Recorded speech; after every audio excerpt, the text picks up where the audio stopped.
اللهم بارك على محمد وعلى آل محمد كما باركت على إبراهيم وعلى آل إبراهيم إنك حميد مجيد.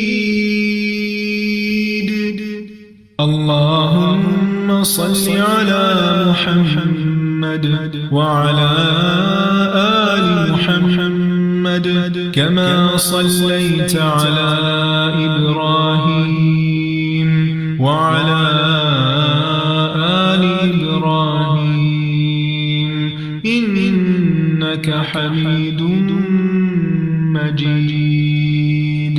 اللهم بارك على محمد وعلى آل محمد كما باركت على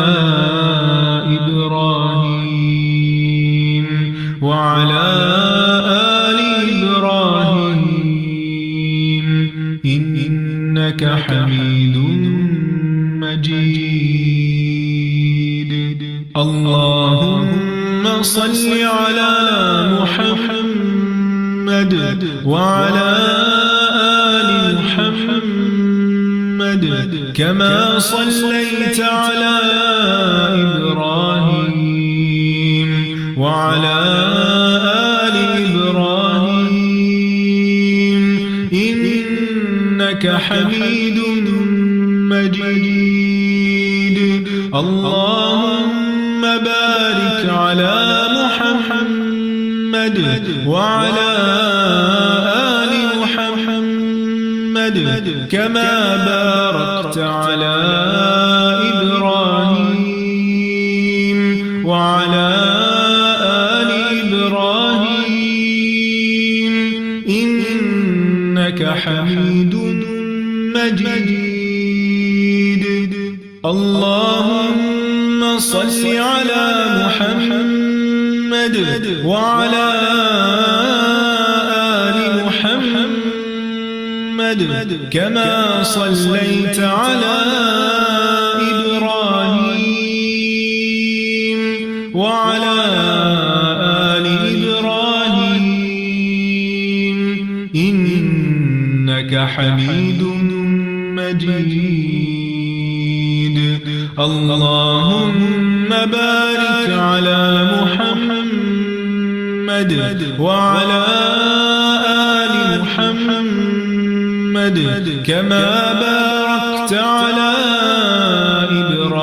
إبراهيم وعلى آل إبراهيم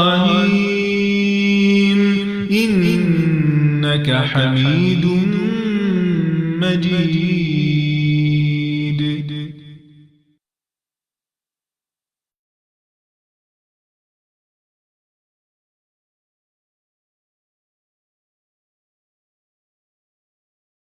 اللهم صل على محمد وعلى آل محمد كما صليت على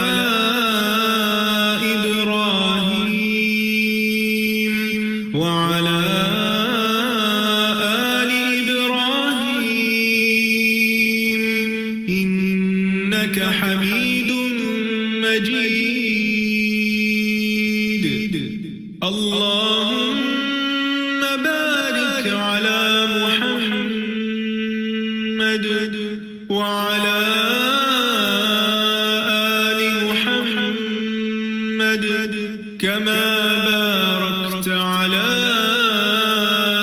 إبراهيم وعلى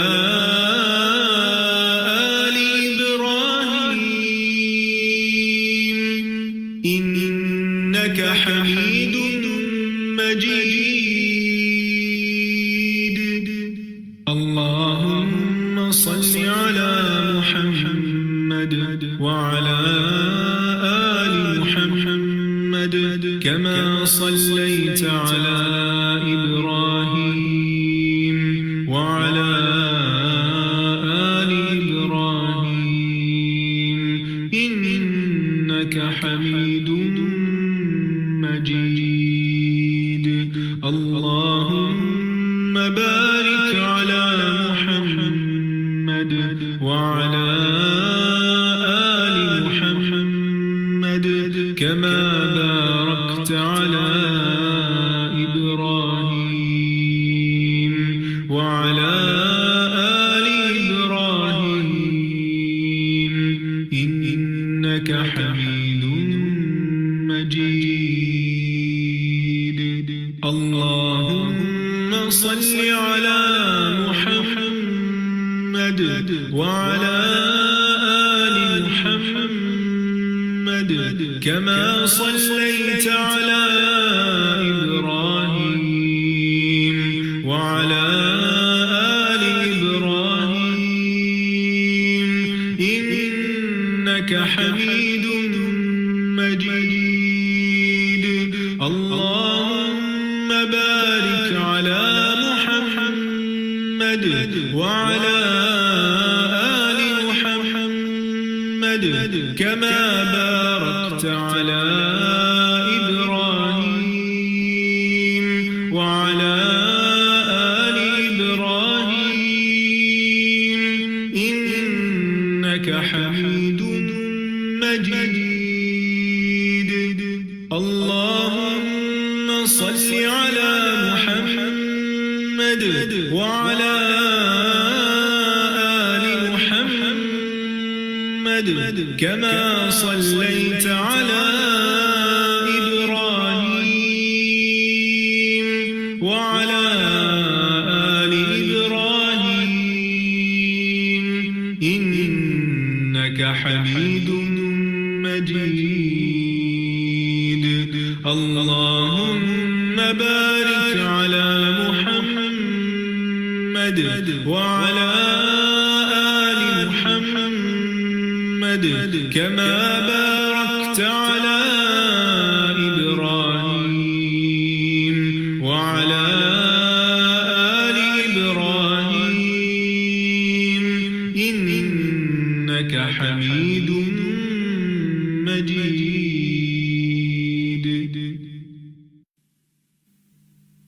الفاتحة البقرة آل عمران النساء المائدة الأنعام الأعراف الأنفال التوبة يونس هود يوسف الرعد إبراهيم الحجر النحل الإسراء الكهف مريم طه الأنبياء الحج المؤمنون النور الفرقان الشعراء النمل والقصص العنكبوت الروم اللقمان السجدة الأحزاب سباء فاطر ياسين الصافات الصاد الزمر المؤمن فصلت الشورى زخرف الدخان الجاثيات الأحقاف محمد الفاتح الحجرات قاف الذاريات الطور النجم والقمر الرحمن الواقع الحديد المجادلة الحشر الممتحنة الصف الجمعة المنافقون التغابن الطلاق التحريم الملك القلم الحاقة المعارج نوح الجن المزمل المدثر القيامة الإنسان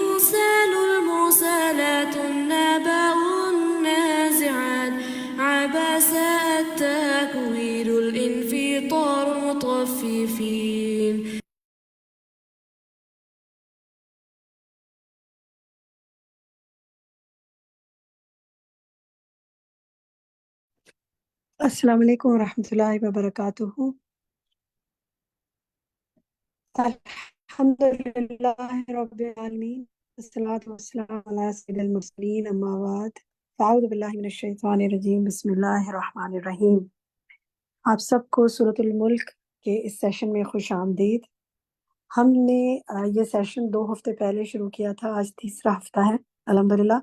اب 2-3 ہفتے پہلے شروع کیا، اور 29واں جز ہم نے جب شروع کیا تو سب سے پہلے سورۃ الملک پڑھنا شروع کی، جو اس جز کی اس پارے کی پہلی صورت ہے۔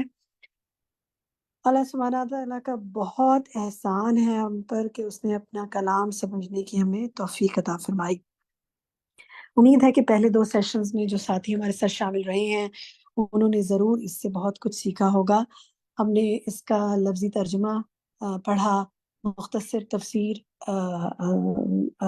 ساری آیات کی دیکھی، اور پھر پچھلے سیشن میں آپ نے آیت 1 اور 2 کی ڈیٹیل تفسیر بھی سنی۔ انشاءاللہ آج ہم آیت نمبر 3 سے لے کے 14 تک جو تفسیر ہے آیات کی وہ سنیں گے۔ بہت کچھ سیکھیں گے آپ انشاءاللہ اس میں سے، اور ساتھ ساتھ ہم آپ کو جو ہوم ورکس دیتے رہتے ہیں کہ آپ اوروں سے بھی شیئر کیجئے، تو وہ شیئرنگ بھی آپ کر رہے ہوں گے ضروری۔ آج کے سیشن کی تھوڑی سی تفصیل بتا دوں کہ آج کیا کیا ہوگا۔ سب سے پہلے ہم آپ کو انشاءاللہ اپنی بات مکمل جب میں کر لوں گی تو اس کے بعد ہم آپ کو تدبر القرآن پہ ایک گیسٹ اسپیکر کی ٹاک سنائیں گے انشاءاللہ۔ ہماری ایک اسپیکر ہیں جن کی آج خصوصی طور پہ ہم آپ کو ان کی بات سنوائیں گے تدبر القرآن کے حوالے سے، اور بہت کچھ سیکھنے کے لیے ہمارے ساتھیوں کے لیے اس میں ہوگا۔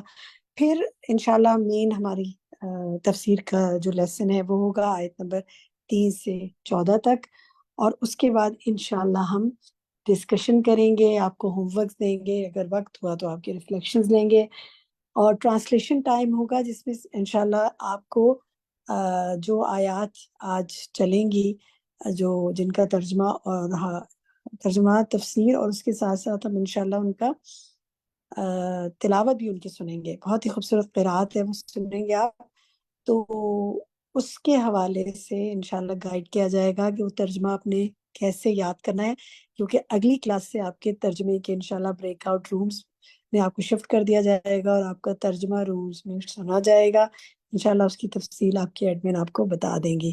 تو نیکسٹ ویک سے، کیونکہ ہمارے ایڈمیشن اس ویک کے بعد کلوز ہو جائیں گے، جنہوں نے ایڈمیشن لینا ہے ہم سب کو بتا دیں انشاءاللہ اس ہفتے ہمارے ساتھ ایڈمیشن لے لیں، اور کیونکہ پھر نیکسٹ ویک سے نیکسٹ کلاس کے بعد ہمیں آپ کو ایڈمیشن کلوز کر دیں گے۔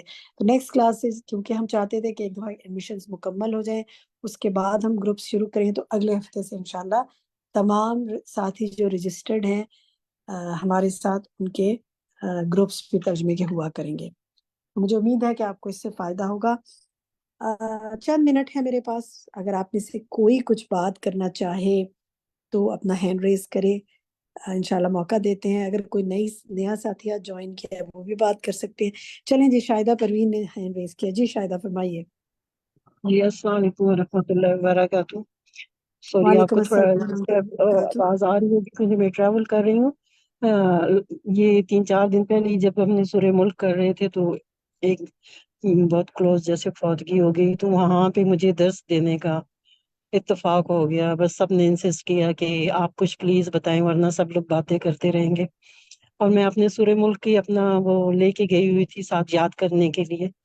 تو پھر سورہ نازعات اور اس کے کچھ پوائنٹس میں نے جلدی جلدی کمپلیٹ کیے، اور تقریباً 80-90 لوگ تھے ماشاءاللہ، تو سب نے بہت دھیان اور غور سے سنا، اور میں نے کہا دیکھیں کیسا وقت آیا تھا کہ مجھے یہ ساری صورت اب یاد بھی تھی اور ٹرانسلیشن بھی اور باقی سب کچھ بھی، اور اللہ کرے کہ ان لوگوں کو بھی اللہ تدبر کرنے کی توفیق عطا فرمائے، اور ہم سے بھی آمین اللہ قبول آپ سب سے بھی فرمائے، آمین۔ آمین۔ ایک بہت انٹرسٹنگ یوں بھی کر سکتے ہیں آپ، اللہ سیکھی شاہدہ، کہ آپ کا جی پورٹل ہے نا، اس پر آپ کی سب چیزیں ہم ڈالتے جا رہے ہیں، سارے اسٹوڈنٹس کے لیے کہوں گی، تو کبھی آپ کو کہیں پہ بھی کوئی بات کرنے کو کوئی کچھ کہے تو اپنے پورٹل سے اپنی اس کو کھول سکتے ہیں، پریزنٹیشن کو، آپ کے پاس درس آپ کا تیار ہے، وہاں سے دیکھ کے بھی آپ کچھ نہ کچھ بات کر سکتے ہیں، کیونکہ سورت کی انشاءاللہ۔ فضیلت، آیات، تفسیر سب موجود ہے۔ بہت جگہ میں نے اس طرح اچانک رینڈم اگر مجھے پوچھا جائے تو میرے پاس، کیونکہ ساری پریزنٹیشنز اپلوڈ ہوتی ہیں، تو میں وہاں سے کھول کے ادھر سے ہی بات کر لیتی ہوں، کیونکہ وہ سب اوتھینٹک اور سب چیکڈ ہوتا ہے نا مٹیریل، تو اس لیے آپ کو رجسٹر ہونے کا یہ فائدہ بھی ہے کہ تمام مٹیریل آپ کے پاس آپ کے پورٹل پر اپلوڈڈ ہے۔ اللہ سبحانہ و تعالیٰ آپ سب کو اپنے کام کا بنا لے اور آپ سب سے اپنے دین کی خدمت لے لے۔ یہیں تک آج ہم بات کرتے ہیں۔ اب انشاءاللہ ہم آپ کو ہماری ایک محترم ساتھی ہیں، ان کی بات چیت سناتے ہیں انشاءاللہ۔ جو سیکھنے کے پوائنٹس ہیں ان کو نوٹ کیجیے گا، اور اگر ریفلیکشن ٹائم ہوا تو کچھ آپ سے اس وقت لیں گے، ورنہ اس کے بعد پھر آپ کا مین لیسن شروع ہوگا اور ڈسکشن ٹائم میں بھی ڈسکس کریں گے۔ ٹھیک ہے جی، السلام علیکم۔ Over to you admin. نحمده ونصلي على رسوله الكريم اما بعد فاعوذ بالله من الشيطان الرجيم بسم الله الرحمن الرحيم رب اشرح لي صدري ويسر لي امري واحلل عقدة من لساني يفقهوا قولي ربي زدني علما۔ اللہ سبحانہ وتعالیٰ نے جب انسان کی تخلیق کی تو اس کی ہدایت کا سامان بھی کیا، جس کے لیے قرآن مجید نازل کیا اور سب سے بہترین انسان رسول اللہ صلی اللہ علیہ وسلم کو مثال بنایا۔ قرآن مجید میں ارشاد ہوتا ہے کہ ان ھذا القرآن یہدی للتی ہی اقوم ویبشر المؤمنین الذین یعملون الصالحات ان لہم اجرا کبیرا۔ یہ قرآن یقیناً اس راہ کی ہدایت کرتا ہے جو بالکل سیدھی ہے، اور ان مومنین کو جو نیک اعمال بجا لاتے ہیں یہ بشارت دیتا ہے کہ ان کے لیے بڑا اجر ہے۔ سورہ یونس میں ارشاد ہوتا ہے یا ایھا الناس قد جاءتکم موعظۃ من ربکم وشفاء لما فی الصدور وہدی ورحمۃ للمؤمنین۔ اے لوگو، تمہارے رب کی طرف سے یہ قرآن تمہارے پاس نصیحت اور تمہارے دلوں کی بیماری کے لیے شفا اور مومنین کے لیے ہدایت اور رحمت بن کر آیا ہے۔ گویا جو شخص بھی قرآن کو ایمان پانے کی نیت سے پڑھے گا اس کے لیے ہدایت اور رحمت ہے۔ قرآن مجید کے آغاز میں ہم یہ دعا کرتے ہیں کہ اے اللہ مجھے سیدھا راستہ دکھا، تو فرمایا گیا ہے سورہ النساء میں لوگوں تمہارے پاس تمہارے رب کی طرف سے روشن دلیل آ گئی ہے اور ہم نے تمہاری طرف واضح نور ہدایت بھیج دیا ہے۔ بس جو لوگ اللہ پر ایمان لائے اور اس قرآن کا سہارا پکڑ لیا تو وہ بھی ضرور انہیں اپنی رحمت اور فضل کے دامن میں لائے گا اور ان کو اپنے حضور تک پہنچنے کا سیدھا راستہ بھی دکھا دے گا۔ گویا یہی وہ قرآن ہے جو اللہ سبحانہ وتعالیٰ کی طرف جانے، اس کی رضا کو پانے کا ذریعہ ہے۔ نبی اکرم صلی اللہ علیہ وسلم نے فرمایا کہ عنقریب فتنے نمودار ہوں گے۔ پوچھا گیا اے اللہ کے رسول صلی اللہ علیہ وسلم، نکلنے کی راہ کون سی ہوگی؟ آپ نے فرمایا اللہ کی کتاب، جس میں تم سے پہلے لوگوں کی خبر بھی موجود ہے اور بعد میں آنے والوں کی بھی، اور تمہارے اپنے متعلق بھی حکم موجود ہے۔ وہ قول فیصل ہے، وہ فضول بات اور یاوہ گوئی نہیں ہے۔ جو کوئی سرکشی سے قرآن کو چھوڑے گا اللہ تعالیٰ اس کو کچل کر رکھ دے گا، اور جس نے اسے چھوڑ کر کسی اور جگہ سے ہدایت حاصل کرنے کی کوشش کی اللہ اسے گمراہ کر دے گا۔ یہ قرآن یہ اللہ کی مضبوط رسی ہے جس کی پیروی سے خیالات کجی سے محفوظ رہتے ہیں اور علماء کبھی اس سے سیر نہیں ہو سکتے۔ اس کے عجائبات ختم ہونے کو نہیں آتے اور بار بار پڑھنے سے پرانا نہیں ہوتا۔ جو قرآن کے مطابق بات کرے گا وہ سچی بات کرے گا، جو اس کے مطابق عمل کرے گا یقیناً اجر پائے گا، جو اس کے مطابق فیصلہ کرے گا ضرور عدل کا فیصلہ کرے گا، جو لوگوں کی اس کی پیروی کی دعوت دے گا وہ سیدھے راستے کی طرف لوگوں کی رہنمائی کرے گا۔ گویا قرآن وہ معیار ہے کہ جس کے مطابق زندگی گزاری جائے تو وہی کامیابی کی زندگی ہے، اور جس کی طرف دعوت دی جائے تو وہی حق کی دعوت ہے۔ لہٰذا ہم میں سے ہر شخص کو چاہیے کہ وہ قرآن مجید کو پڑھے، سمجھے، سیکھے اور آگے تک پہنچائے۔ کوئی استاد ہے تو اپنے شاگردوں تک پہنچائے، کوئی ماں باپ ہیں تو اپنی اولاد تک پہنچائیں۔ جو جس درجے میں ہو اس کے لیے لازم ہے کہ اتنا قرآن کا علم ضرور حاصل کر لے، قرآن اور حدیث دونوں کا علم اس طرح حاصل کر لے کہ وہ اپنے آپ کو اور دوسروں کو جہنم کی آگ سے بچا سکے اور اپنی اس زندگی میں کامیاب زندگی گزار سکے۔ ارشاد ہوتا ہے کہ یہ دل اسی طرح زنگ آلود ہو جاتے ہیں جس طرح پانی لگنے سے لوہا زنگ آلود ہو جاتا ہے۔ عرض کیا گیا کہ اللہ کے رسول صلی اللہ علیہ وسلم ان کی صفائی پیدا کرنے کی کیا صورت ہے؟ فرمایا موت کو کثرت سے یاد کرنا اور قرآن مجید کے تلاوت میں مشغول رہنا۔ یہ ہے وہ چیز کہ ہمارے دل غافل ہو جاتے ہیں، زنگ آلود ہو جاتے ہیں، خیالات میں کجی آ جاتی ہے، انسان کے خیالات بھٹکنے لگتے ہیں۔ ان کو سدھارنے کا، اپنے آپ کو سیدھا رکھنے کا ایک ہی علاج ہے کہ اپنی موت کو یاد رکھا جائے اور قرآن مجید سے رہنمائی لی جائے۔ قرآن مجید کی تعلیم حاصل کرو، پھر اس کو پڑھو، اور جو شخص قرآن کی تعلیم حاصل کرتا ہے پھر اس کو پڑھتا ہے اور رات کو قیام کر کے اس کی تلاوت کرتا ہے، اس کی مثال اس تھیلی کی سی جو ہے جو مشک سے بھری ہوئی ہے اور اس کی خوشبو ہر جگہ پھیلتی ہے۔ اور جس شخص نے قرآن سیکھا اور پھر سو گیا اور قرآن مجید اس کے پیٹ ہی میں رہا، اس کی مثال مشک کی اس تھیلی کی سی ہے جس کا منہ بند کر دیا گیا ہو۔ لہٰذا اہل قرآن وہ ہے جس کے دن اور رات قرآن کی تلاوت سے اور اس پر عمل کے ذریعے سے مزین ہوتے ہیں۔ اہل قرآن چلتا پھرتا ایک اخلاق ایسا ہے جس سے لوگ متاثر ہوتے ہیں، جس سے لوگ مثال پکڑتے ہیں۔ لہٰذا جو شخص قرآن کو پڑھے تو اپنی زندگی میں اس طرح سے لاگو کرے کہ لوگ اس کے لیے اس سے انسپریشن لیتے ہوں، لوگ اس کو رول ماڈل بناتے ہوں۔ ایک صحابی فرماتے ہیں کہ ہمارے درمیان نبی صلی اللہ علیہ وسلم تشریف لائے اور فرمایا، تم میں سے کوئی شخص اس کو پسند کرتا ہے کہ وہ صبح بازار میں جائے اور بڑے کوہان والی 2 اونٹیاں بغیر کسی گناہ اور قطع رحمی کے پکڑ لائے؟ صحابہ نے عرض کیا کہ اس کو تو ہم میں سے ہر شخص پسند کرے گا۔ آپ نے فرمایا، تم میں کوئی اگر صبح کو مسجد جا کر قرآن کی 2 آیتیں پڑھا دے یا پڑھ لے تو وہ اس کے لیے 2 اونٹنیوں سے افضل ہیں، اور 3 آیتیں 3 اونٹنیوں سے، اور 4 آیتیں 4 اونٹنیوں سے بہتر ہیں، اور اسی طرح اونٹنیوں کی تعداد بڑھاتے جاؤ۔ اے ابو ذر، اگر تم صبح اٹھتے ہی قرآن مجید کی 1 آیت سیکھ لو، یعنی اس کا مفہوم بھی جان لو، تو وہ تمہارے لیے 100 رکعت نوافل پڑھنے سے بہتر ہے۔ تو واضح طور پر بات ہے کہ قرآن مجید کی صرف تلاوت کافی نہیں ہے جب تک کہ اس کو سمجھا نہ جائے، اور اس کے تدبر میں، اس کے سمجھنے میں جو زحمت ہے، جو وقت لگتا ہے، وہ سب کا سب اصل میں انسان کے نامہ اعمال میں بھلائی اور خیر لانے والا ہے۔ نبی اکرم صلی اللہ علیہ وسلم نے فرمایا، اے قرآن والو، قرآن کو اپنا تکیہ اور سہارا مت بنا لو، بلکہ رات اور دن کے اوقات میں اس کی تلاوت کیا کرو جیسے کہ اس کی تلاوت کرنے کا حق ہے، اور اس کو پھیلاؤ، اسے خوش اعلانی سے پڑھو اور اس میں تدبر کیا کرو۔ امید رکھو کہ تم اس سے فلاح پا جاؤ گے، اور اس کا بدلہ جلد حاصل کرنے کی کوشش نہ کرو، کیونکہ آخرت میں اس کا ثواب لازماً ملنے والا ہے۔ گویا یہ نہ سوچا جائے کہ آج ہم نے قرآن پڑھا ہے، آج ہم نے اتنی تسبیحات پڑھی ہیں، آج ہم نے اللہ کی بات مانی ہے تو اب ساری زندگی ہماری گلزار ہو جائے گی، اب ہماری ہر نعمت ہم پہ برس پڑے گی، کیونکہ بعض دفعہ انسان کو بہت زیادہ عبادت کرنے کے بعد بھی زندگی میں آزمائشوں سے گزرنا پڑتا ہے۔ تو یہ یاد رکھیں کہ یہ قرآن ہی ہے جو انسان کو تھام کر رکھتا ہے مشکل اوقات میں، اور یہی وہ قرآن ہے جس پر عمل کرنے سے انسان شاکرین میں شامل ہوتا ہے، اور اس کا اجر قیامت کے دن جو ہے دیکھا جائے گا۔ یعنی انسان اپنا جتنا قرآن کے ساتھ وقت گزرا، اصل میں وہی اس کی زندگی ہے۔ تو جب کوئی مسلمان قرآن کی قرأت میں اور اس کو سمجھنے میں، عمل کرنے میں کوئی کوتاہی کرے گا تو گویا وہ ایسا ہے جیسے کہ اس نے قرآن کو چھوڑ دیا۔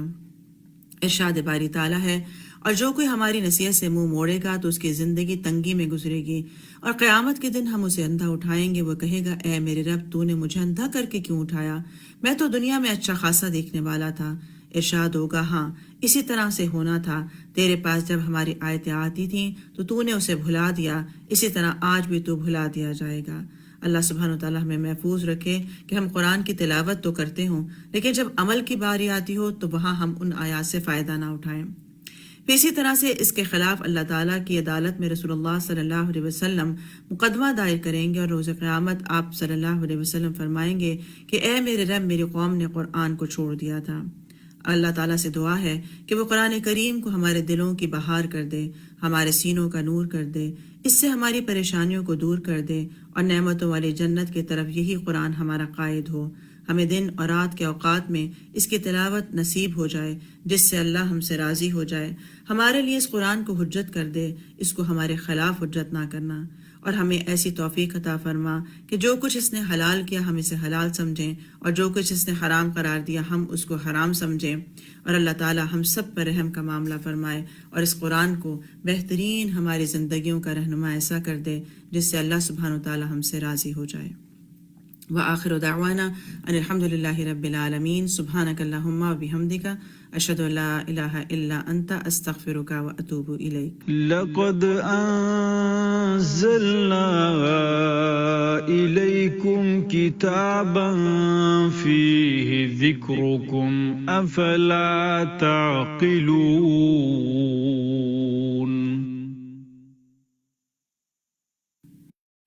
نحمده ونصلي على رسوله الكريم، اما بعد فاعوذ بالله من الشيطان الرجيم، بسم اللہ الرحمن الرحیم رب اشرح لی صدری ویسر لی امری واحلل عقدۃ من لسانی یفقہوا قولی۔ ارشاد باری تعالی ہے الذی خلق 7 سماوات طباقا ما ترى في خلق الرحمن من تفاوت فارجع البصر هل ترى من فطور۔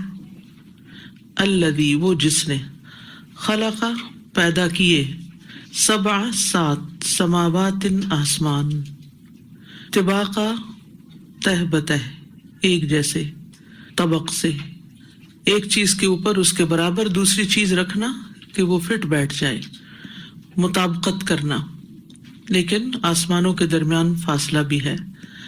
ما تری فی خلق الرحمن من تفاوت، تم رحمان کی تخلیق میں کسی قسم کا کوئی عدم تناسب، بے ربطگی، کمی، کجی، نقص، خلل نہ پاؤ گے۔ فرجع البصر، پھر نگاہ لوٹاؤ، یعنی دوبارہ دیکھو کہ کوئی اور نقص نکل آئے۔ ہل تری من فطور، تو کیا تم کوئی بھی رخنا یا شگاف یا دراڑ یا ٹوٹ پھوٹ دیکھتے ہو؟ فطور اصل میں ایسے شگاف کو کہتے ہیں جس کی چوڑائی لمبائی کی نسبت بہت کم ہو۔ تو تمہیں کسی قسم کا کوئی فطور یعنی رخنا نظر نہ آئے گا آسمانوں میں۔ یہاں اللہ سبحانہ تعالیٰ آسمانوں کی تخلیق پر بات کر رہے ہیں کہ اس نے 7 آسمان بنائے ہیں۔ ان کی تفصیل حدیث سے بھی پتہ چلتی ہے کہ واقعی وہ 7 ہیں۔ یہ 7 کوئی ایٹماسفیئر کی لیئرز نہیں ہے یا کوئی اور ایسی چیز نہیں ہے، بلکہ باقاعدہ وہ آسمان ہی ہیں، اور ہر آسمان پہ الگ الگ چیزیں ہیں۔ جیسے معراج کی حدیث میں آتا ہے، مالک بن سعصع روایت کرتے ہیں کہ نبی صلی اللہ علیہ وسلم نے فرمایا، میں ایک دفعہ بیت اللہ کے نزدیک نیند اور بیداری کی درمیانی حالت میں تھا، پھر آپ صلی اللہ علیہ وسلم نے 2 آدمیوں کے درمیان ایک تیسرے آدمی کا ذکر کیا تو فرمایا میرے پاس ایک سونے کا تشت لایا گیا جو حکمت اور ایمان سے بھرا ہوا تھا، میرے سینے کو پیٹ کے آخری حصے تک چاک کیا گیا، پھر پیٹ کے اندر جو کچھ تھا اسے زمزم سے دھویا گیا، اسے ایمان اور حکمت سے بھر دیا گیا۔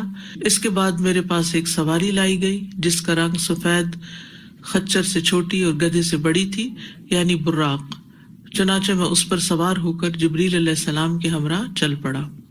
جب میں آسمان دنیا پر پہنچا، پہلا آسمان، تو پوچھا گیا کون ہے؟ کہا جبریل۔ پوچھا گیا آپ کے ہمراہ اور کون ہے؟ کہا گیا کہ محمد ہے صلی اللہ علیہ وسلم۔ پوچھا گیا کیا ان کو بلایا گیا؟ انہوں نے کہا ہاں۔ اس پر جواب آیا خوش آمدید، آنے والے کیا ہی مبارک ہیں۔ پھر میں آدم علیہ السلام کے پاس آیا، انہوں نے سلام کیا تو انہوں نے کہا اے بیٹے اور پیارے نبی، آپ کا آنا مبارک ہو۔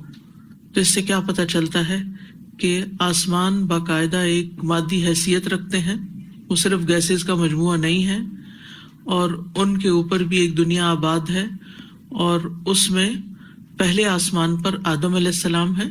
اور جب آپ نے آدم علیہ السلام کو دیکھا تھا تو جب وہ اپنی دائیں طرف دیکھتے تھے تو خوش ہو جاتے تھے، اور بائیں طرف دیکھتے تھے جس سے دوسری روایت سے پتہ چلتا ہے تو آپ اداس ہو جاتے تھے۔ تو آپ کی دائیں طرف وہ لوگ تھے جو جنت کے اندر جانے والے تھے، اور بائیں طرف جہنم میں جانے والے۔ تو بہرحال اس سے یہ پتہ چلتا ہے کہ آسمان کے دروازے بھی ہیں، قیامت جب آئے گی اس وقت بھی دروازے کھول دیے جائیں گے۔ فتحت السماء فکانت ابوابا، تو آسمانوں کے دروازے بھی ہیں اور ان پر پہرا بھی ہے۔ اسی لیے یہاں پہرہ دار جو ہے وہ پوچھتا ہے کہ کون ہے، تو جبریل کہتے ہیں میں ہوں۔ پھر پوچھتے ہیں کہ آپ کے ساتھ اور کون ہے، یعنی وہ آپ کو نہیں پہچانتے۔ کہا گیا کہ محمد ہے صلی اللہ علیہ وسلم۔ پھر وہ پوچھتے ہیں کیا ان کو بلایا گیا، یعنی وہ دروازے ایسے نہیں کھول دیتے بلکہ پوری تحقیق کے بعد کھولتے ہیں۔ انہوں نے کہا ہاں۔ اس پر جواب دیا گیا کہ خوش آمدید، آنے والے کیا ہی مبارک ہیں۔ اور پھر وہاں پر آپ صلی اللہ علیہ وسلم آدم علیہ السلام کو ملے۔ دوسرے آسمان پر بھی بعین ہی یہی کیفیت پیش آئی، اور وہاں پر آپ صلی اللہ علیہ وسلم نے حضرت عیسیٰ اور یحییٰ علیہ السلام کو دیکھا، اور انہوں نے آپ کو اے بھائی اور اے نبی خوش آمدید کہا۔ پھر تیسرے آسمان پر یوسف علیہ السلام کو دیکھا گیا، اور اس میں بھی اسی طرح آپ دروازے پہ پہنچے اور پھر دروازہ تحقیق کے بعد کھولا گیا اور پھر وہاں پر آپ کو وزٹ کروایا گیا. چوتھے آسمان پر ادریس علیہ السلام ملے، پانچویں آسمان پر ہارون علیہ السلام، چھٹے آسمان پر موسیٰ علیہ السلام اور ساتویں آسمان پر ابراہیم علیہ السلام. تو اس سے کیا بات پتہ چلتی ہے کہ آسمان باقاعدہ اپنی ایک الگ انفرادی حیثیت رکھتے ہیں اور ہر آسمان کا اپنا ہی ایک عمل ہے. ما تری فی خلق الرحمن من تفاوت، تمہیں رحمان کی تخلیق میں کوئی تفاوت نظر نہیں آئے گا، کوئی فرق نظر نہیں آئے گا. فرجع البصر، پھر نگاہ دوڑاؤ، هل تری من فطور، کیا تمہیں کوئی شگاف نظر آتا ہے. ایک دوسری جگہ پر فرمایا وجعلنا السماء سقفا محفوظا، ہم نے آسمان کو ایک محفوظ چھت بنایا ہے، یعنی اس میں کوئی دراڑ اور رخنے نہیں ہیں، بلکہ اگر دروازے بھی ہیں تو ان پر بھی پہرے ہیں. سورۃ قاف میں اللہ تعالیٰ فرماتے ہیں افلم ينظروا الى السماء فوقهم كيف بنيناها وزيناها وما لها من فروج. تو یہاں پر لفظ فطور استعمال ہوا ہے. فطور کے معنوں میں سے ایک تو کٹی ہوئی جگہ کے لیے آتا ہے، شقوق کا معنی آتا ہے، شق ہونا. اسی طرح خلل کا معنی آتا ہے، یہ قتادہ کا قول ہے. پھٹی ہوئی جگہ کے لیے بھی فطور کا لفظ آتا ہے، یہ سدی کا قول ہے. اور کمزوری کے معنوں میں بھی آتا ہے وہن، یعنی آسمان جو ہے وہ مضبوط آسمان ہے، سقف محفوظہ ہے اور ان میں کسی قسم کا کوئی رخنا نہیں اور کوئی کمزوری نہیں، مضبوط آسمان ہے. ثم ارجع البصر کرتین، پھر نگاہ بار بار دوڑاؤ، ینقلب الیک البصر خاسئا، تمہاری نگاہ تھک کر نامراد لوٹ آئے گی. وہو حسیر، اور وہ تھکی ہوئی ہوگی، نامراد ہوگی، ذلیل ہوگی. خاسئ کا مطلب نامراد، نظر کے تھکنے کے لیے خاص طور پر آتا ہے خسا کا لفظ، اسی طرح دھتکارنے کے لیے بھی آتا ہے. وہو حسیر، اور وہ تھک چکی ہوگی، عاجز آ چکی ہوگی. یہ تھکاوٹ کا 5واں درجہ ہوتا ہے حسر. ایک ہوتا ہے سائمہ، ایک ہوتا ہے نصبہ، ایک ہوتا ہے لغبہ، ما مسنا من لغوب قرآن میں آتا ہے، پھر عنیہ، عناء، اور پھر حسرہ، یعنی انتہا درجے کی نگاہ تھک چکی ہوگی. یہ تھکاوٹ نگاہ کی کب ہوتی ہے؟ جب آپ مسلسل کوئی کام کرتے ہیں اور بہت نگاہ لگا کے کرتے ہیں اور آپ سوتے بھی نہیں ہیں، بیچ میں آرام بھی نہیں کرتے، یعنی اپنی میکسیمم کیپیسٹی میں اپنی آنکھ کو استعمال کرتے ہیں، تو پھر نگاہیں تھک جاتی ہیں. پھر فرمایا وَلَقَدْ زَيَّنَّا السَّمَاءَ الدُّنْيَا بِمَصَابِيحَ، اور ہم نے آسمان دنیا کو مصابیح کے ساتھ آراستہ کیا ہے، اس کے ساتھ خوبصورت بنایا ہے. وَجَعَلْنَاهَا رُجُومًا لِلشَّيَاطِينِ، اور ہم نے ان کو شیاطین کے لیے مار بگانے کا ذریعہ یعنی سنگ باری کا ذریعہ بنایا ہے. رجوم یعنی ان کو سنگسار کرنے کا، یعنی ان کے اوپر ستارے پھینکے جاتے ہیں. وَأَعْتَدْنَا لَهُمْ عَذَابَ السَّعِيرِ، اور ہم نے ان کے لیے بھڑکتی ہوئی آگ کا عذاب تیار کر رکھا ہے. ستاروں کی تخلیق کے 3 مقاصد یہاں بتائے گئے ہیں. نمبر 1، آسمان کی زیب و زینت. سورۃ الحجر میں بھی آتا ہے وَلَقَدْ جَعَلْنَا فِي السَّمَاءِ بُرُوجًا وَزَيَّنَّاهَا لِلنَّاظِرِينَ، کہ ہم نے آسمان میں برج بنائے اور دیکھنے والوں کے لیے انہیں سجا دیا ہے. نمبر 2، شیاطین کو مار بگانے کا ذریعہ، جیسا کہ اس آیت میں بھی فرمایا گیا اور اسی طرح سورۃ صافات میں بھی، الا من خطف الخطفة فاتبعه شهاب ثاقب، کہ کوئی اچانک اچک کر کچھ لے جائے تو چمکتا ہوا شعلہ اس کا پیچھا کرتا ہے. اور اسی طرح سورۃ صافات ہی کی آیت نمبر 6 میں انا زینا السماء الدنیا بزینۃ الکواکب وحفظا من کل شیطان مارد کا لفظ بھی آتا ہے کہ ہم نے آسمان دنیا کو ایک انوکھی زینت کے ساتھ آراستہ کیا ہے، کواکب کی زینت کے ساتھ، جو کہ ستارے ہیں، ستاروں ہی کی ایک قسم ہے، اور ہر سرکش شیطان سے خوب محفوظ کرنے کے لیے. یعنی یہ مقصد ہے ستاروں کا. ایک ستارے صرف چمکتے ہی نہیں، صرف زینت ہی نہیں بخشتے، بلکہ وہ شیاطین کو مارنے کا ذریعہ بھی ہے. تیسرا مقصد جو بتایا گیا قرآن مجید میں ستاروں کا، وہ ہے راستہ معلوم کرنے کے لیے. وَهُوَ الَّذِي جَعَلَ لَكُمُ النُّجُومَ لِتَهْتَدُوا بِهَا فِي ظُلُمَاتِ الْبَرِّ وَالْبَحْرِ، اور وہی ہے جس نے تمہارے لیے ستارے بنائے تاکہ تم ان کے ساتھ خشکی اور سمندر کے اندھیروں میں راستہ معلوم کرو. یاد رکھیے ان 3 مقاصد کے علاوہ ستاروں کا کوئی مقصد نہیں. قتادہ کہتے ہیں جو شخص ان مقاصد کے علاوہ کچھ اور سمجھے اس نے غلطی کی اور ہر قسم کی بھلائی سے خود کو محروم کر لیا، اس نے ایسے کام کا تکلف کیا جس کا اسے کچھ علم نہیں۔ اب وہ کون سے کام ہیں جو لوگ ان کے علاوہ لیتے ہیں، ان سے آپ بتائیے۔ قسمت کا حال معلوم کرتے ہیں، شگون لیتے ہیں، ستاروں کی تاثیر پر یقین رکھتے ہیں کہ ان کے اثرات ہوتے ہیں، ستارہ گردش میں ہے، ستارہ وہاں پہنچ گیا، ستارہ وہاں داخل ہو گیا، وہاں سے نکل گیا۔ تو یہ تمام جو کام ہیں یہ انسان کو ہر طرح کی خیر و بھلائی سے محروم کر دیتے ہیں۔ نبی صلی اللہ علیہ وسلم نے فرمایا جو شخص کسی کاہن یا نجومی کے پاس جائے اور اس کی باتوں کی تصدیق کرے تو گویا اس نے محمد صلی اللہ علیہ وسلم پر نازل ہونے والی شریعت سے کفر کیا۔ اس نے محمد صلی اللہ علیہ وسلم پر نازل ہونے والی شریعت سے کفر کیا، یعنی اس کا اسلام سے کوئی تعلق نہیں جو ستاروں کے تاثیر پر یقین رکھتا ہو۔ ابو درداء کہتے ہیں کہ رسول اللہ صلی اللہ علیہ وسلم کے زمانے میں قحط پڑ گیا تو ہم نے آپ سے مطالبہ کیا کہ بارش کے لیے دعا کریں۔ آپ نے بارش کی دعا کی اور بارش ہو گئی۔ جب صبح ہوئی تو نبی صلی اللہ علیہ وسلم نے کچھ لوگوں کو یہ کہتے ہوئے سنا کہ فلاں فلاں ستارے کی وجہ سے بارش ہوئی ہے، جیسے ہم بھی تبصرہ کر رہے ہوتے ہیں نا بعض اوقات ایسے ہی بے سوچے سمجھے۔ تو آپ نے فرمایا جب بھی اللہ کسی قوم کو کوئی نعمت عطا کرتا ہے تو وہ اسی کی وجہ سے کافر بن جاتے ہیں، یعنی نعمت اللہ نے دی ہے، بارش اللہ نے دی ہے، لیکن انہوں نے اسے منسوب کر دیا ستاروں کے ساتھ کہ ستاروں نے اثر ڈالا ہے تو بارش ہوئی ہے، حالانکہ بارش اللہ نے برسائی ہے۔ تو علم نجوم بھی جادو ہی کی ایک قسم ہے، تو جو احکامات جادو پہ لاگو ہوتے ہیں وہی علم نجوم پر بھی لاگو ہوتے ہیں۔ اور جادو کے بارے میں کیا حکم آتا ہے؟ کفر ہے۔ رسول اللہ صلی اللہ علیہ وسلم نے فرمایا، سنن نبی داؤد کی روایت ہے، جس شخص نے علم نجوم حاصل کیا اس نے جادو کا ایک حصہ سیکھ لیا۔ یہ نبی صلی اللہ علیہ وسلم کا فرمان ہے، جس نے علم نجوم حاصل کیا اس نے جادو کا ایک حصہ سیکھ لیا، جتنا زیادہ سیکھے گا اتنا ہی زیادہ جادو میں مبتلا ہوگا۔ 3 مقاصد یہاں سے پتہ چلے، اور اس کے علاوہ جو دیگر مقاصد ہیں ان کا ہمیں پتہ چلا کہ ان سے پرہیز کرنا چاہیے، اور جو ہاروسکوپ اور اس طرح کی غیب کی خبریں معلوم کرنے کا ذریعہ جو بناتے ہیں اس سے بھی بچنا چاہیے۔ وَلَقَدْ زَيَّنَّا السَّمَاءَ الدُّنْيَا بِمَصَابِيحَ وَجَعَلْنَاهَا رُجُومًا لِلشَّيَاطِينِ وَأَعْتَدْنَا لَهُمْ عَذَابَ السَّعِيرِ، اور ہم نے ان کے لیے بھڑکتی ہوئی آگ کا عذاب تیار کر رکھا ہے۔ یہ کن کے لیے تیار کر رکھا ہے؟ شیاطین کے لیے، ٹھیک ہے۔ اور یہ بھڑکتی ہوئی آگ جو ہے وہ شہاب ثاقب کی شکل میں بھی ہے اور آخرت میں جہنم کے عذاب کی شکل میں بھی ہے۔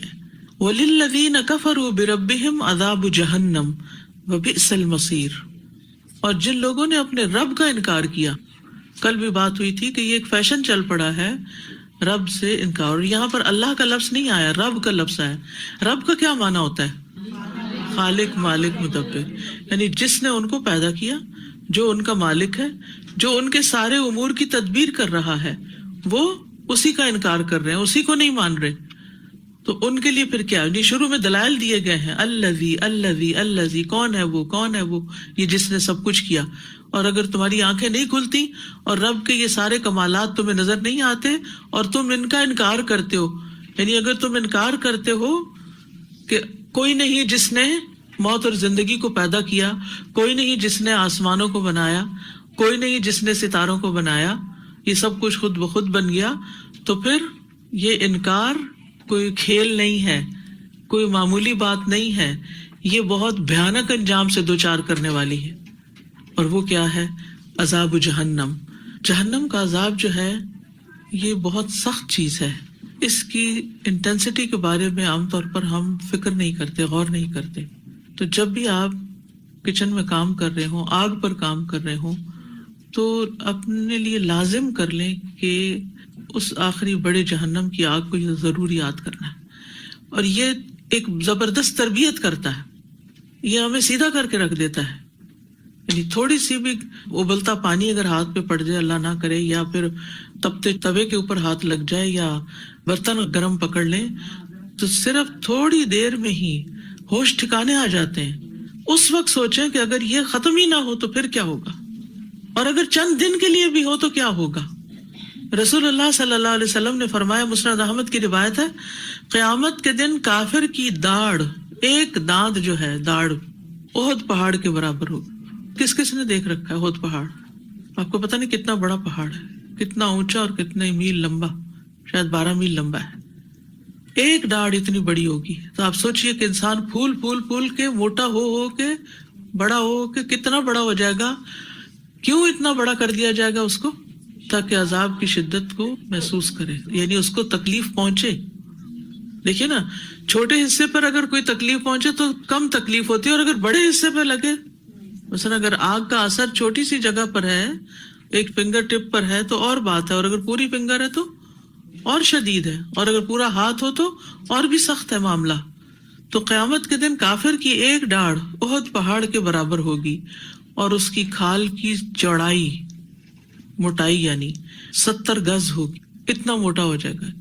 چونکہ جلنے کی تکلیف سکن پر ہوگی، تو اس لیے سکن کی جو موٹائی ہے وہ بتائی جا رہی ہے کہ پھر وہ یعنی 70 گز تک وہ پینیٹریٹ کرے گی ہیٹ، پھر وہ کتنی تکلیف دہ ہوگی۔ اور اس کی ران ورقان پہاڑ کے برابر ہوگی۔ ایک اور بڑے پہاڑ کا ذکر کر کے کہا کہ اس کے ہپس جو ہیں وہ کتنے بڑے ہوں گے۔ اور جہنم میں اس کے بیٹھنے کی جگہ میرے اور ربضہ کے درمیانی فاصلے جتنی ہوگی۔ ایک دوسرے شہر کا نام لے کے بتایا کہ اتنی دور تک ایک ایک کافر جو ہے اس میں بیٹھا ہوا ہوگا اور سزا بھگت رہا ہوگا۔ وبئس المصیر، بدترین ٹھکانہ ہے، بدترین لوٹ کے جانے کی جگہ ہے۔ اذا القوا فیہا سمعوا لہا شہیقا، جب وہ اس میں ڈالے جائیں گے تو وہ اس کا شور سنیں گے، اس کا چلانا سنیں گے۔ شہیق جہنم میں گدھے کی آوازوں کے مشابہ چنگھاڑنے اور چیخنے کی آوازیں ہوں گی۔ جہنمیوں کا شور ہوگا، جہنم کا بھی ہوگا اور جہنمیوں کا بھی ہوگا۔ یعنی جہنمیوں کے تو رونے پیٹنے کی آواز ہوگی، لیکن جہنم کا اپنا شور۔ اور آپ کو معلوم ہے کہ آوازوں میں سب سے بدترین آواز ان انکر الاصوات لصوت الحمیر، سب سے بدترین آواز گدھے کی آواز ہے۔ یعنی کسی اور چیز کی بھی آواز ہو سکتی تھی، لیکن یہاں کیا کہا گیا؟ گدھے کی آواز، اس سے تشبیہ دی گئی شہیق سے۔ وہی تفور، اور وہ جوش کھا رہی ہوگی۔ فار الماء کہتے ہیں پانی کا نیچے سے اوپر کی طرف ابلنا۔ اب دیکھیے کہ اس میں ایک دباؤ ہوتا ہے نا، نیچے سے دباؤ زیادہ ہو اور اوپر سوراخ تنگ ہو تو پھر کیا ہوتا ہے؟ وہ فوارے کی شکل میں چیز اوپر کو جاتی ہے۔ قرآن مجید میں ایک اور جگہ زفیر کا لفظ بھی آیا جہنمیوں کے پھنکار کے لیے۔ تو زفیر کا تعلق گلے سے ہے، یعنی گلے سے آواز آ کر کے نکل رہی ہوگی، اور شہیق جو ہے وہ سانس جو ہے، پھنکارے مارنا جو ہے، اس سے تعلق رکھتا ہے۔ یعنی ان کا سانس لینا بھی چلانا ہی ہوگا، اور سانس خارج کرنا چنگھاڑنا ہوگا۔ اندر سانس لیں گے تو بھی ایک آواز ہوگی، باہر نکالیں گے تو بھی ایک آواز ہوگی۔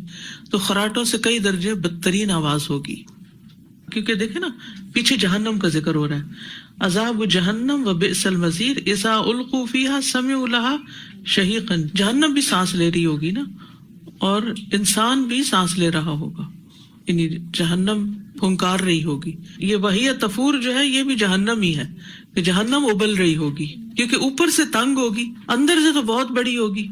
جیسے تنور ہوتا ہے نا، کبھی تنور کی شیپ دیکھی ہوگی، وہ تو خیر اتنا بہت بڑا فرق نہیں ہوتا، اوپر سے نسبتاً تنگ اور نیچے سے کھلا ہوتا ہے، لیکن یہاں تو نیچے سے بہت ہی بڑی اور اوپر سے تنگ۔ اور پھر اس سے بدترین وہ جو سورۃ الہمزہ میں آتا ہے کہ وہ ستونوں میں بند کر دیے جائیں گے، جیسے اوون بند ہو جائے۔ اب دیکھیے اوون کھلتا ہے تو اس کی بھاپ ناقابل برداشت ہوتی ہے۔ بہت سے لوگوں کو اوون سے چیز نکالتے ہوئے کہیں نہ کہیں ٹچ کر جاتا ہے تو زخم نہیں جاتا۔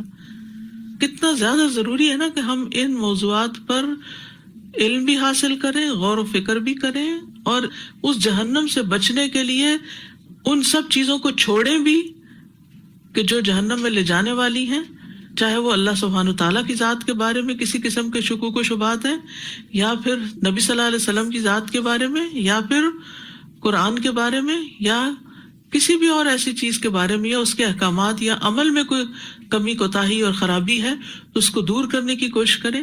دوسرا یہ کہ ان چیزوں کا ہم اپنے بچوں کے ساتھ بھی ذکر کریں۔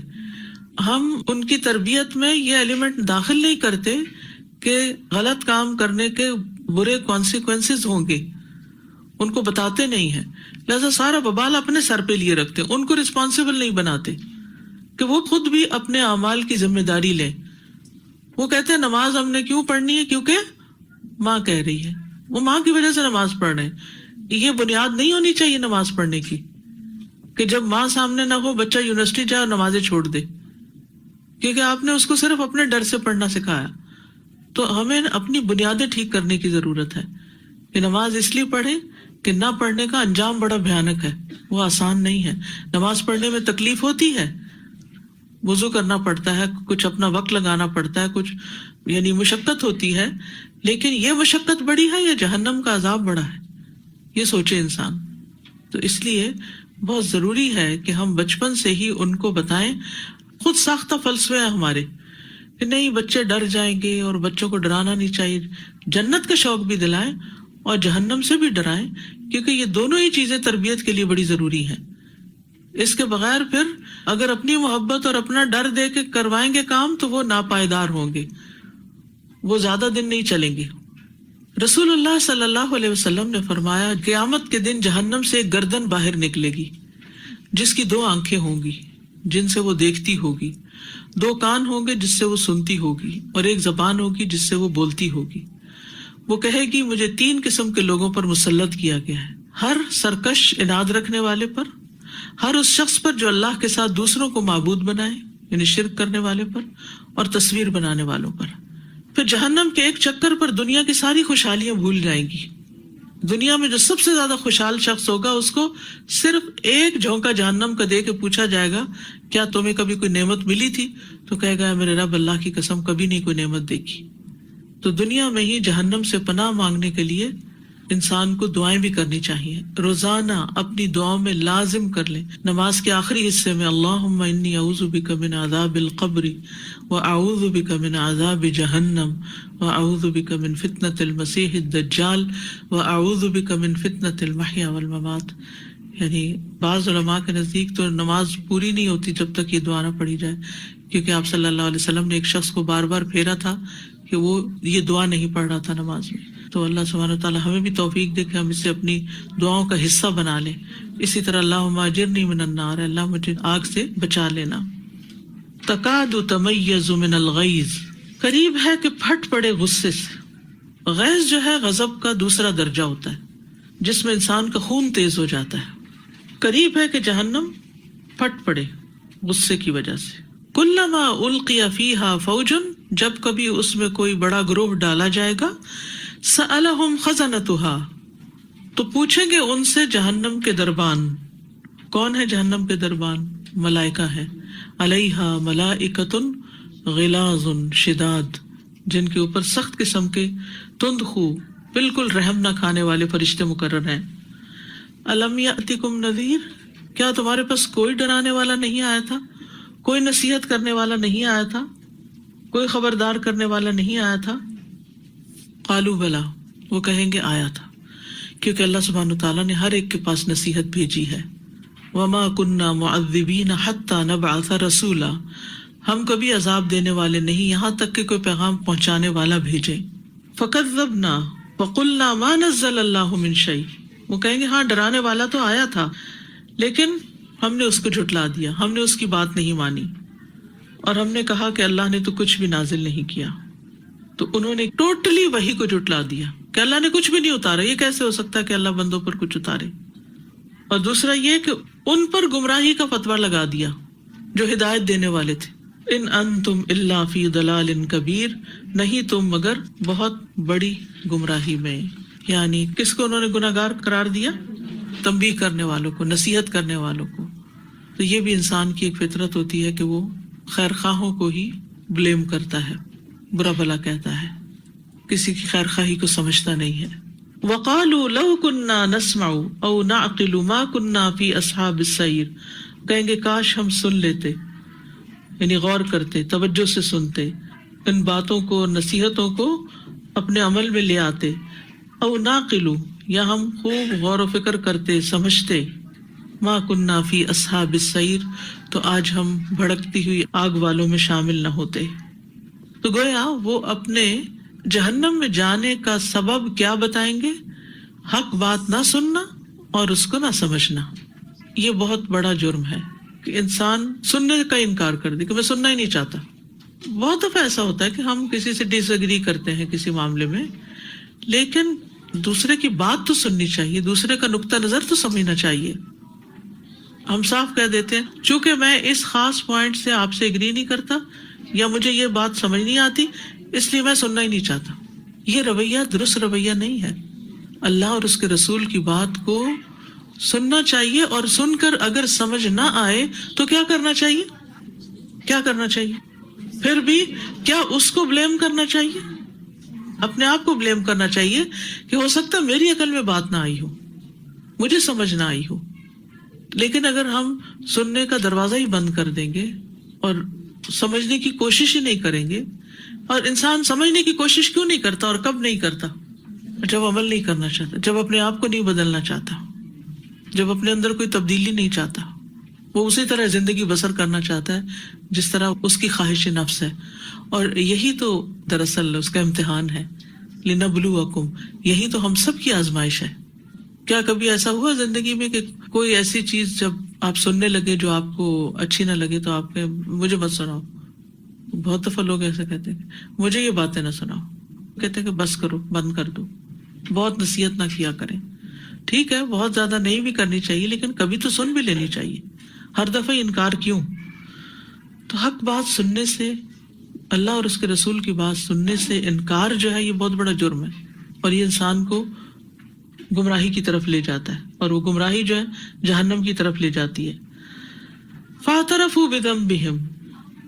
اور پھر آپ دیکھیے کہ نبی صلی اللہ علیہ وسلم کے زمانے میں تو خاص طور پر کفار کہا کرتے تھے وقال الذین کفروا لا تسمعوا لهذا القرآن والغوا فیہ، کہ اس قرآن کو مت سنو اور اس میں شور مچا دو.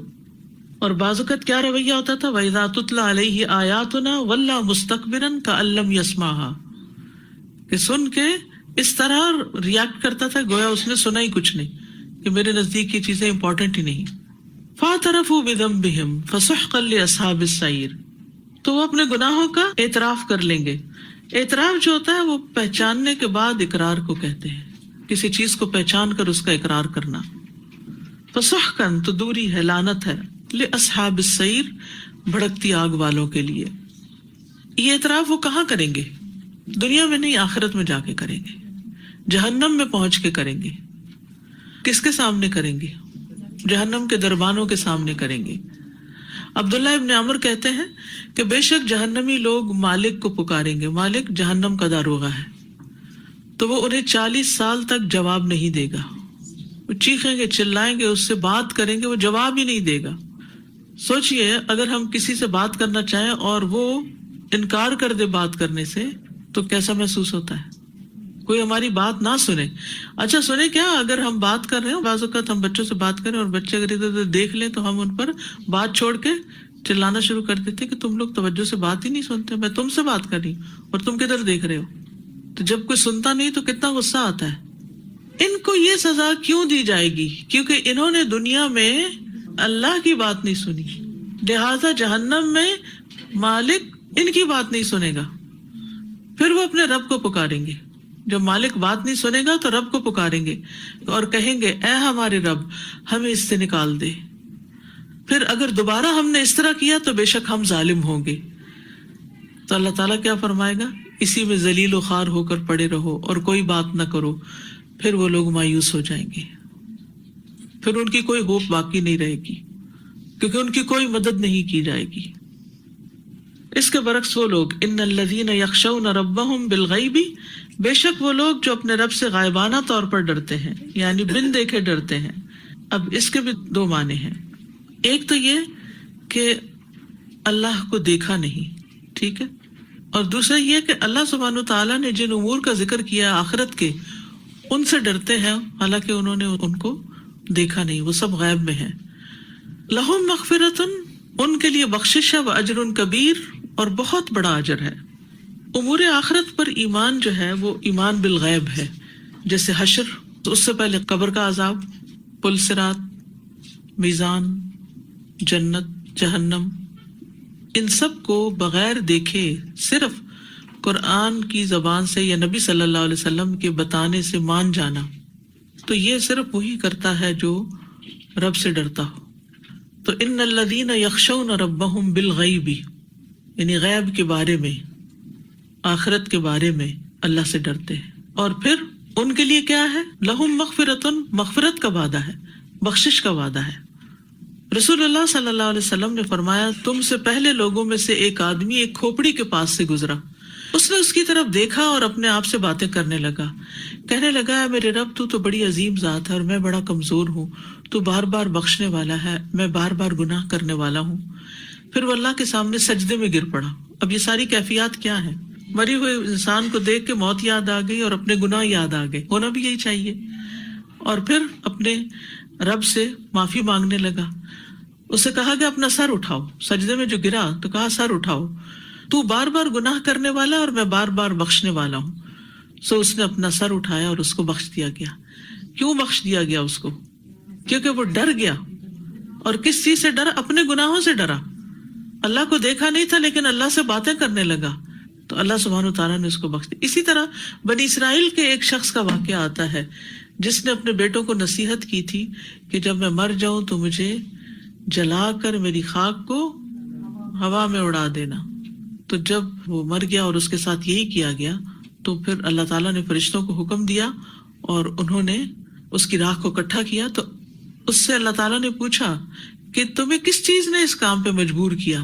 اس نے عرض کیا آپ کے خوف نے، آپ سے ڈرتا تھا میں. تو اللہ تعالیٰ نے اس کو بخش دیا. یہ دونوں واقعات احادیث میں وارد ہوئے ہیں، ایک مسند احمد کا واقعہ اور دوسرا سلسلہ صحیحہ کا. تو بہرحال اس سے یہ پتہ چلتا ہے کہ جو شخص بھی اپنے رب سے ڈرتا ہے اور ڈر کے رو پڑتا ہے اور اکیلے میں اپنے گناہوں کا اعتراف کرتا ہے تو اللہ تعالیٰ اس کو معاف کر دیتے ہیں. دوسرا یہ ہے کہ غائبانہ طور پر اعمال کرنا. اس کا دوسرا معنی کیا ہے کہ وہ اپنے رب سے ڈرتے ہیں جب وہ لوگوں کی نظروں سے چھپے ہوئے ہوتے ہیں. ایک تو ہے کہ لوگوں کے سامنے اچھے عمل کرنا اور ایک یہ ہے کہ لوگوں سے چھپ کر. تو وہ اپنے رب سے ڈر رہے ہوتے ہیں، دراصل اپنی تنہائیوں میں اپنے رب سے ڈرتے ہیں، پوشیدہ عمل کرتے ہیں، رات کے وقت نماز پڑھتے ہیں، اپنی عبادت کو چھپاتے ہیں. ایوب سختیانی جو تھے ساری رات قیام کرتے اور اس کو پوشیدہ رکھتے تھے. جب صبح آ جاتی تو اونچی آواز میں قرآن پڑھنا شروع کر دیتے گھر والوں کو، تاکہ یہ پتہ چلے کہ انہوں نے ابھی پڑھنا شروع کیا ہے، ساری رات نہیں جاگے. یعنی حتیٰ کہ اپنی گھر والوں سے بھی چھپاتے تھے. بہت سی چیزیں انسان باہر والوں سے تو پھر بھی چھپا لیتا ہے لیکن گھر والوں سے تو نہیں چھپا سکتا. پھر اسی طرح پوشیدہ صدقہ کرنا، چھپا کے، دایاں ہاتھ دے اور بائیں کو خبر بھی نہ ہو. پھر تنہائی میں اللہ کی یاد سے آنسو بہانا، اکیلے میں اپنے رب سے باتیں کرنا اور اس کے سامنے رونا. اس کی بھی ضرور کوشش کیا کریں. ہم اکیلے میں اللہ کے سامنے کب روتے ہیں؟ چلیے وہ وجہ بھی بتا دیں. کبھی کبھی روتے ہیں ہم اللہ کے سامنے، لیکن کس بات پہ روتے ہیں؟ جب کوئی دنیا میں ہمارا دل دکھا دیتا ہے یا ہمیں کوئی محرومی ہو جاتی ہے تو ان باتوں پہ تو ہم ڈرتے ہیں اور ان باتوں کی شکوہ شکایت تو اللہ سے کرتے ہیں، یا ان غموں کی داستان اور فریاد تو اللہ کے سامنے رکھتے ہیں. لیکن یہاں بات یہ نہیں ہو رہی، یہاں بات ہو رہی ہے اللہ سے ڈرنے کی. اللہ سے ڈر کے رونا، اپنے گناہوں پہ رونا، گناہوں پر رونا. یہ یاد رکھیے کیونکہ گناہوں پر انسان اللہ کے ڈر سے روتا ہے. محمد بن واسع کہتے ہیں کہ میں نے ایسے لوگ بھی پائے کہ ان میں سے ایک اپنی بیوی کے ساتھ ایک ہی تکیے پر سر رکھ کے سوتا تھا اور اس کی داڑھی کو اس کے آنسو نے تر کیا ہوتا تھا کہ بیوی کو پتہ نہیں چلتا تھا. اتنا چپ کے روتا تھا اپنے رب سے ڈر کے. اسی طرح بعض لوگ صف میں کھڑے ہوتے ہیں، ان کے آنسو بہ رہے ہوتے ہیں لیکن ساتھ والے کو بھی نہیں پتہ چلتا. یعنی کچھ تو ایسے ہوتے ہیں نا کہ جن کی ہچکیاں اور جن کی ناک سے آواز اور وہ چیزیں دوسروں کو محسوس ہونے لگتی ہیں کہ ہاں یہ رو رہا ہے، تو وہ اپنے رونے کو بھی چھپاتے تھے. پھر رب سے ڈرنے والا تنہائی میں اور لوگوں کے سامنے ایک جیسی نماز پڑھتا ہے. یہ رب سے ڈرنے کی علامت ہے. یعنی اس کے اکیلے میں پڑھی ہوئی نماز اور سب کے سامنے پڑھی ہوئی نماز ایک جیسی ہوتی. یہ نہیں کہ جو سب کے سامنے نماز پڑھ رہا ہے وہ بہت اچھی اور جو اکیلے میں پڑھ رہا ہے بس وہ ٹکرے ہی مار رہا ہے. اس چیز کو اپنے لیے ضرور چیک کیا کریں کہ ہم اکیلے میں جو نماز پڑھتے ہیں وہ کیسی ہوتی ہے. وَأَسِرُّوا قَوْلَكُمْ أَوِ اجْهَرُوا بِهِ، اور اپنی بات تم چھپا کر کرو یا اس کو ظاہر کرو. إِنَّهُ عَلِيمٌ بِذَاتِ الصُّدُورِ، بے شک وہ تو سینوں کے بھید بھی خوب جانتا ہے. یعنی تنہائی میں کیے ہوئے گناہوں کو اللہ خوب جانتا ہے. ایک ہے تنہائی کی عبادت اور ایک ہے تنہائی کے گناہ. اوپر تنہائی کی عبادت کی بات ہے اور نیچے تنہائی کے گناہوں کی بات ہے. اور یہ بھی بہت ہی خوفناک چیز ہے کہ اکیلے میں لوگوں سے چھپ کے گناہ کرنا.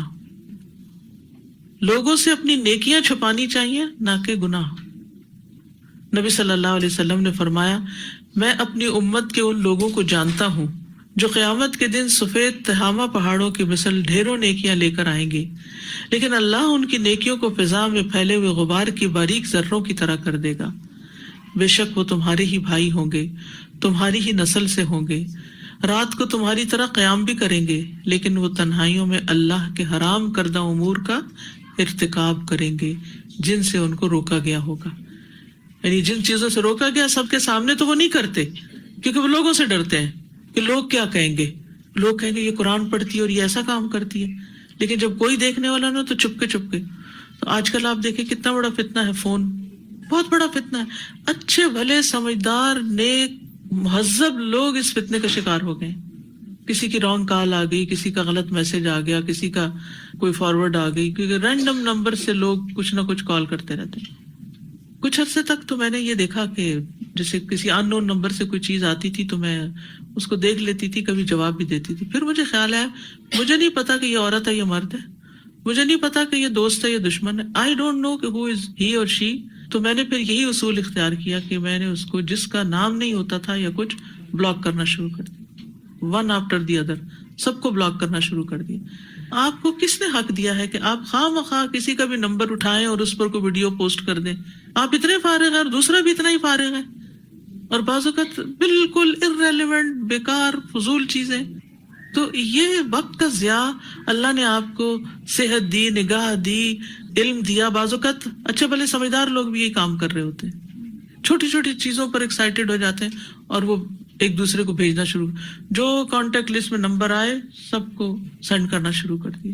کس قدر فضول کام ہے. ہم دوسروں کے ہاتھ تو نہیں روک سکتے، سمجھا ہی سکتے ہیں نا، پھر بھی نہیں سمجھتے لوگ. تو پھر آپ یہ تو کر سکتے ہیں نا کہ اپنا دروازہ بند کریں. آپ بعض اوقات برے مناظر کو تو نہیں روکتے، آپ کیا کرتے ہیں جب کوئی وحشتناک سین نظر آتا ہے تو آپ اپنی آنکھیں بند کر لیتے ہیں کہ مجھے نہیں دیکھنا، یہ مجھے اس میں انوالو نہیں ہونا. کیونکہ شر کے دروازوں کو بند کرنا ہی بہتر ہوتا ہے تاکہ انسان ان میں الجھے ہی نہ. تو وَأَسِرُّوا قَوْلَكُمْ أَوِ اجْهَرُوا بِهِ، چپکے سے کرو یا ظاہر کرو، دل میں کرو یا بول کے کرو. إِنَّهُ عَلِيمٌ بِذَاتِ الصُّدُورِ، بے شک وہ تو تینوں کے بھید جانتا ہے، تو تمہاری باتیں کہاں سے چھپیں گی. أَلَا يَعْلَمُ مَنْ خَلَقَ، کیا وہ نہیں جانے گا جس نے پیدا کیا. وَهُوَ اللَّطِيفُ الْخَبِيرُ، اور وہ باریک بین ہے، خوب خبر رکھنے والا ہے. اللطیف کے کئی معنی ہیں. نمبر 1، کاموں کی باریکیوں اور رازوں سے واقف، یعنی کاموں کے رازوں اور ان کی پوشیدہ اور باریک حکمتوں کو جانتا ہے. اور اس اعتبار سے یہ الخبیر سے زیادہ خاص ہے. الخبیر بھی ماہر کو کہتے ہیں نا، خوب خبر رکھنے والا، خوب جاننے والا. قرآن مجید میں کئی جگہ پر یہ دونوں ساتھ ساتھ آئے ہیں. اللہ تعالیٰ کی دونوں صفات یا نام سورۃ الانعام میں بھی آتا ہے، لا تدرکہ الابصار وہو یدرک الابصار وہو اللطیف الخبیر. اسے نگاہیں نہیں پاتی، وہ سب نگاہوں کو پا لیتا ہے، اور وہی نہایت باریک بین، سب خبر رکھنے والا ہے. اسی طرح ایک اور جگہ پر سورۃ الاحزاب میں فرمایا ان اللہ کان لطیفا خبیرا. سورۃ لقمان میں فرمایا ان اللہ لطیف خبیر. یا بنی انہا ان تق مثقال حبۃ من خردل فتکن فی صخرۃ او فی السماوات او فی الارض یأتی بها اللہ ان اللہ لطیف خبیر. تو یہاں بھی بچے کو سمجھا رہے ہیں لقمان کہ ایک رائی کے دانے برابر بھی کوئی چیز ہوگی کسی چٹان کے اندر یا آسمانوں یا زمین میں، اللہ اس کو بھی لے آئے گا. اچھا بائی دا وے، یہ آیت جو ہے کوئی چیز گم ہو جائے تو اس وقت بھی پڑھی جاتی، اور اس کو پڑھنے میں کوئی حرج نہیں ہے. ٹھیک ہے، سورۃ لقمان کی آیت 16 ہے، کیونکہ اللہ کو تو ہر چیز کا ہر جگہ پتہ ہے. عام طور پر جب کوئی چیز گم ہوتی ہے تو میں یہی کہتی ہوں کہ یا اللہ مجھے تو نہیں پتا وہ کہاں ہے، لیکن تجھے خوب پتا ہے کہ وہ کہاں ہے. آپ اسے دکھا دیں یا فرشتوں سے منگوا دیں، آپ کے لیے کیا مشکل. اللہ تو ہر چیز پہ قادر ہے نا، اس کے لیے تو کچھ مشکل نہیں. ہم کیوں مانگنے سے وہ کریں. خوب خوب مانگنا چاہیے اس سے. تو لطیف خبیر. تو یہ آیت بہت زبردست ہے کہ رائی کے دانے جتنی بڑی بڑی چیزیں تو بڑی ہیں، رائی کے دانے جتنی بھی کوئی چیز ہے، چاہے وہ کسی چٹان کے اندر رکھی ہوئی ہے یا آسمانوں میں ہے کہیں، ابھی 7 آسمانوں کا سوچیں، وہ 7ویں آسمان پر کوئی چیز ہے، یا پھر زمین کے اندر کہیں کچھ دفن ہے، اس کو تو سب پتا ہے، اس کا علم ہر چیز پر محیط ہے. اور وہ باریک بھی نہیں، یعنی بعض اوقات ہمارے سامنے اچھی بڑی چیز پڑی ہوتی ہے اور ہمیں وہ نظر نہیں آ رہی ہوتی، تو اللہ سبحانہ و تعالیٰ کے لیے کوئی رکاوٹ نہیں، ہر چیز دیکھ سکتا ہے، اس کی ظاہر اور اس کے باطن اور اس کی حکمتوں، ہر چیز کو حتیٰ کہ چھپی نیتوں تک سے واقف ہے. دنیا میں بہت سے لوگ ہمیں بڑے نیک لگتے ہیں، بہت اچھا قرآن پڑھتے ہیں، پڑھاتے ہیں، بڑے نمازی ہیں، پرہیزگار ہیں، تہجد گزار ہیں، بڑے سخی ہیں، بہت دیتے ہیں اللہ کے راستے میں، یا بڑے بڑے کام کرتے ہیں، شہید ہو گئے، اور انسان کا گمان ان کے بارے میں بڑا اچھا ہوتا ہے. لیکن قیامت کے دن کیا ہوگا؟ سب سے پہلے فیصلہ کن سے شروع کیا جائے گا؟ قیامت کے دن جس کا سب سے پہلے فیصلہ کیا جائے گا وہ شہید ہوگا. استغفر اللہ. یعنی پوری دنیا کھڑی ہے سامنے، اور اس وقت انسان کی چھپی ہوئی نیت سامنے لائی جا رہی ہے، چھپی ہوئی نیت جو دنیا میں تھی اس کے شہید ہونے کے پیچھے. اسے اللہ کی نعمتیں گنوائی جائیں گی، وہ انہیں پہچان لے گا. تو اللہ فرمائے گا ان نعمتوں کے ہوتے ہوئے عمل کیا کیا؟ وہ کہے گا میں نے تیرے راستے میں جہاد کیا یہاں تک کہ شہید ہو گیا. اللہ تعالیٰ فرمائے گا تو نے جھوٹ کہا، بلکہ تو اس لیے لڑتا رہا کہ تجھے بہادر کہا جائے، سو وہ کہا جا چکا. پھر حکم دیا جائے گا کہ اسے منہ کے بل گھسیٹ کر جہنم میں ڈال دو، یہاں تک کہ اسے جہنم میں ڈال دیا جائے گا. دوسرا شخص جس نے علم حاصل کیا اور اسے لوگوں کو سکھایا، قرآن پڑھا، اسے لایا جائے گا اور اس کے ساتھ بھی یہی معاملہ کیا جائے گا. اور تیسرا وہ شخص جس پر اللہ نے وسعت کی اور ہر قسم کا مال دیا، اسے لایا جائے گا، اس کے ساتھ بھی یہی معاملہ کیا جائے گا کہ نعمتیں گنوائی جائیں گی. وہ پہچان لے گا، پھر عمل کا سوال کیا جائے گا. وہ کہے گا کہ میں نے تو یار اب سب کچھ تیرے راستے میں خرچ کر دیا. اللہ تعالیٰ فرمائے گا جھوٹ کہا تم نے. تو یاد رکھیے انسان کو جو اندر کے راز ہے نا، جو صرف ہمیں پتا ہے، ان کو بھی کھنگالنا چاہیے کہ میں کوئی بھی کام کر کیوں رہی ہوں، کیا ہے میرا مقصد. مثلاً یہی آنے کا کیا مقصد ہے، اس کرسی پہ بیٹھنے کا کیا مقصد ہے، اپنی پذیرائی یا اللہ کے نام کی بڑائی؟ یہ سب کچھ کر کیوں رہے ہیں؟ مشہور ہونے کے لیے، کوئی دنیاوی فائدے حاصل کرنے کے لیے، یا اللہ کی رضا پانے کے لیے؟ ہم کیوں پڑھ رہے ہیں، کیوں پڑھا رہے ہیں؟ کیونکہ قرآن والے کے ساتھ بھی یہ معاملہ ہو سکتا ہے. بظاہر دیکھنے میں بڑا نیک عمل ہے، مسجدوں میں اعتکاف میں بیٹھ رہے ہیں تاکہ لوگ دیکھیں کہ بہت عبادت گزار ہے. یہ تو ہر سال بیٹھتے ہیں اعتکاف. کسی سے ریکگنیشن نہ چاہیں. اگر اللہ نے ایکسپٹ کر لیا نا آپ کو تو خود ہی ریکگنیشن ہو جائے گی. آپ کو نہیں اس کی ضرورت آپ خود اپنے حمایت میں ووٹ لیتے پھریں کہ مجھے لائک کرو. یہ کہنے کی ضرورت نہیں ہے. اور اس میں ہمیں اپنے ان چیزوں کو بھی دیکھنا چاہیے. جب ہم کوئی کام خالصتاً اللہ کے لیے کرتے ہیں نا، پھر تعریف اور تنقید دونوں سے بے نیاز ہوتے ہیں. تعریف کا انتظار نہیں ہوتا اور تنقید کی پرواہ نہیں ہوتی. کیونکہ آپ بڑے سے بڑا کوئی پروجیکٹ مکمل کر لیں، کوئی بہت بڑا کام کریں، کیا وہ تنقید سے خالی ہوگا؟ یہ بتا دیں. تنقید سے خالی نہیں ہوتا. مثلاً کسی شخص نے اپنی زندگی لگا دی، اپنی آنکھیں لگا دی اور سارا سرمایہ لگا دیا اور ایک ایپلیکیشن بنائی، اور ریویوز کیا آ رہے ہیں، اس میں یہ پرابلم آ رہا ہے، اس میں یہ پرابلم آ رہا ہے، اس میں یہ آ رہا ہے. اس بیچارے کی جان گئی ہے، مال گیا ہے، اور تم لوگ کیا باتیں کر رہے ہو. یعنی ٹھیک ہے ہیلدی کرٹیسزم تاکہ وہ امپروو کر لے، وہ تو ٹھیک ہے، لیکن بعض لوگ صرف امپروومنٹ کی غرض سے تھوڑی تنقید کرتے ہیں. وہ تو صرف اپنی فرسٹریشن نکالنے کے لیے تنقید کر رہے ہوتے ہیں. اسی طرح کوئی بھی کام جب آپ کریں اس میں ضرور یہ دیکھیں کہ میں کر کیوں رہا ہوں، اور یہ محاسبہ نفس آپ نے خود ہی اپنا کرنا ہے. کوئی اور نہیں کر سکتا. کوئی ہمارے ظاہر کو دیکھ کر تمہیں بتا سکتا ہے کہ تمہارا یہ سکارف ٹھیک نہیں ہے، اس کو ٹھیک کرو، تمہارا سینہ کھلا ہوا ہے اس کو ڈھکو، تمہاری گردن ننگی ہو رہی ہے اس کو ڈھانک لو، تمہارے شلوار یا پاجامہ بہت تنگ ہے اسے کھلا کرو. یہ چیزیں تو کوئی ہو سکتا ہمیں بتا بھی دے. تم لیٹ نماز پڑھ رہے ہو، وقت پہ پڑھا کرو، جسے ہم بچوں پہ کچھ نہ کچھ تنقید کرتے رہتے ہیں. لیکن وہ جب پڑھ رہے ہیں تو ہمیں نہیں پتا ان کے اندر کی نیت کیا، ان کا دل کیا کہہ رہا ہے. اور پھر بچپن سے ہم جب تربیت کر رہے ہوتے ہیں نا، تو اس وقت بھی یہ ایلیمنٹ نہیں ڈالتے. ہم ظاہریت پہ بہت زور دیتے ہیں. قرآن پڑھ لو، اچھی آواز میں پڑھ لو، خوب تجوید سیکھو، خوب حفظ کرو، دیکھو تمہیں کتنی شاباش ملے گی. نہیں، دیکھو اللہ کتنا راضی ہوگا تم سے.